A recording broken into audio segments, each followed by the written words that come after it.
خفقات النور تجلى وشموس السعد أطلت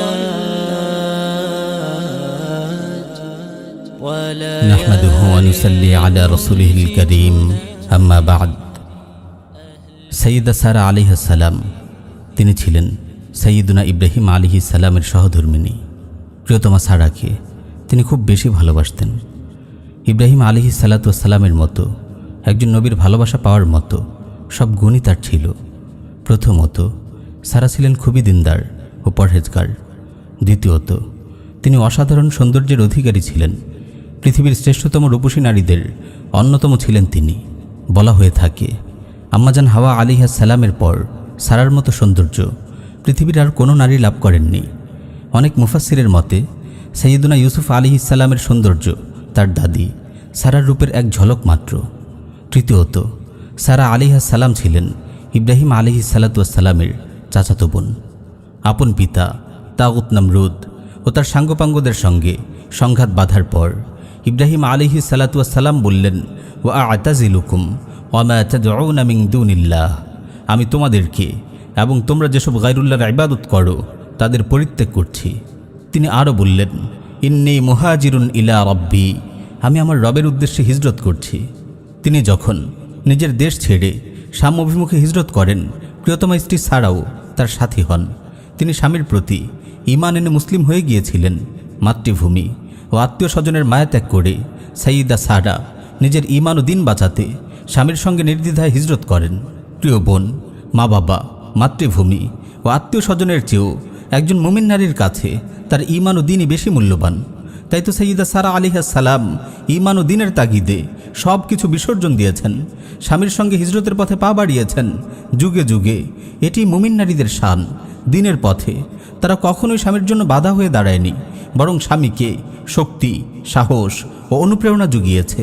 তারা প্রিয়তম স্বামীকে জিহাদের জন্য নিজ হাতে সাজিয়ে দিয়েছে, জায়নামাজে বসে স্বামীর জন্য হাত তুলে দোয়া করেছে, প্রয়োজনে স্বামীর সঙ্গে হিজরত করেছে, জিহাদরত স্বামীর বিরহে ধৈর্য ধারণ করেছে।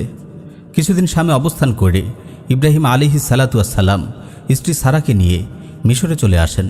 মিশরের বাদশার কানে খবর চলে গেল, অপূর্ব সুন্দরী নারীকে নিয়ে এক ব্যক্তি মিশরে এসেছে। নারীলিপ্সু বাদশা তাদের রাজপ্রাসাদে তলব করে। সহিহ বুখারীতে এই ঘটনা এসেছে। পাপিষ্ঠ বাদশা ইব্রাহিম আলাইহিস সালামকে জিজ্ঞেস করে, তোমার সঙ্গের নারীটিকে? তিনি উত্তর দেন, আমার বোন। ইব্রাহিম আলাইহিস সালাম আসলে তাওরিয়া করেছিলেন, কারণ তিনি যদি বলতেন আমার স্ত্রী, তাহলে বাদশা তাকে হত্যা করে ফেলত। সারা ইব্রাহিম আলাইহিস সালামের চাচাতো বোন ছিলেন। এছাড়াও মুসলিম নারী পুরুষরা তো একে অপরের ভাই বোনই হন। বাদশা সাইয়্যিদা সারাকে তার কক্ষে ডেকে পাঠায়। তিনি বাদশার কক্ষে প্রবেশ করে ওযু করে সালাতে দাঁড়িয়ে যান।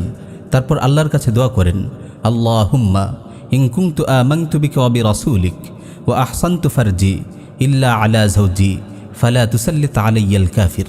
হে আল্লাহ, আমি যদি আপনার প্রতি, আপনার নবী ইব্রাহিমের প্রতি ঈমান এনে থাকি এবং আমি যদি আমার স্বামী ছাড়া অন্য সবার ক্ষেত্রে আমার লজ্জাস্থান হেফাজত করে থাকি, তবে আমার উপর কোনো কাফিরকে চাপিয়ে দিবেন না।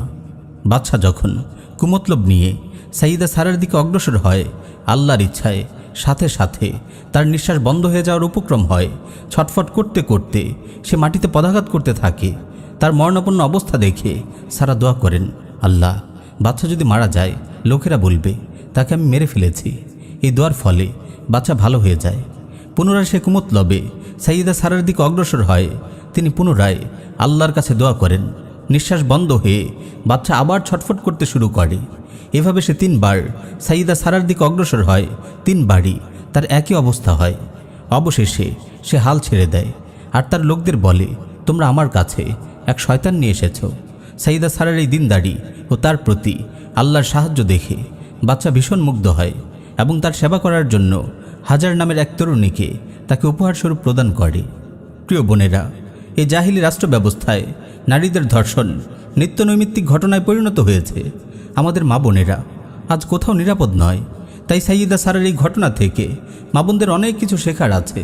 প্রতিদিন আল্লাহর কাছে বেশি বেশি দোয়া করুন, আল্লাহ যেন সব ধরনের দুর্ঘটনা থেকে আপনাকে হেফাজত করেন। পাপিষ্ঠ বাদশার মুখোমুখি হয়ে সাইয়্যিদা সারা কত আত্মবিশ্বাস ও প্রত্যয় নিয়ে দোয়া করেছে দেখুন। কত স্পষ্ট ভাষায় বলেছেন, আমি স্বামী ছাড়া সবার কাছ থেকে নিজের লজ্জাস্থানের হেফাজত করেছি। এমন একজন সতীসাধী মুমিন নারীকে আল্লাহ কি সাহায্য করবেন না? যখনই মুসিবতে পড়বেন আপনার ন্যাক আমলের ওসিলা দিয়ে আল্লাহর কাছে দোয়া করুন।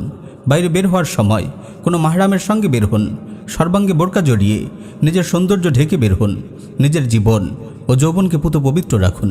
আল্লাহ রাব্বুল আলামিন সাইয়্যিদা সারার মতো আপনাকেও সব ধরনের বেইজ্জতি ও লাঞ্ছনা থেকে রক্ষা করবেন ইনশাআল্লাহ। প্রিয় বোন, সাইয়্যিদা সারা আলাইহিস সালাম আপনার জন্য উত্তম আদর্শ। আপনি তারই ভাগ্যবতী উত্তরসূরি। আপনার আদর্শ হলিউড বলিউডের কোনো মডেল নয়, যারা নিজেদের দেহ বিক্রি করে দিন গুজরান করে, বিজ্ঞাপনে নিজেদের নগ্ন দেহ ফেরি করে বেড়ায়। ইউরোপের পশু সভ্যতার এই দুর্গন্ধময় ভ্রষ্টাচার থেকে নিজের মন মানুষকে পবিত্র রাখুন। আল্লাহ আপনাকে সারা ও ইব্রাহিমের মতো প্রেমময় দাম্পত্য জীবন দান করবেন। দুনিয়াতেই আপনি দেখবেন জান্নাতের নমুনা। আল্লাহ আমার সকল মা বোনদের দিনের জন্য কবুল করুন। আমিন ইয়া রাব্বাল আলামিন।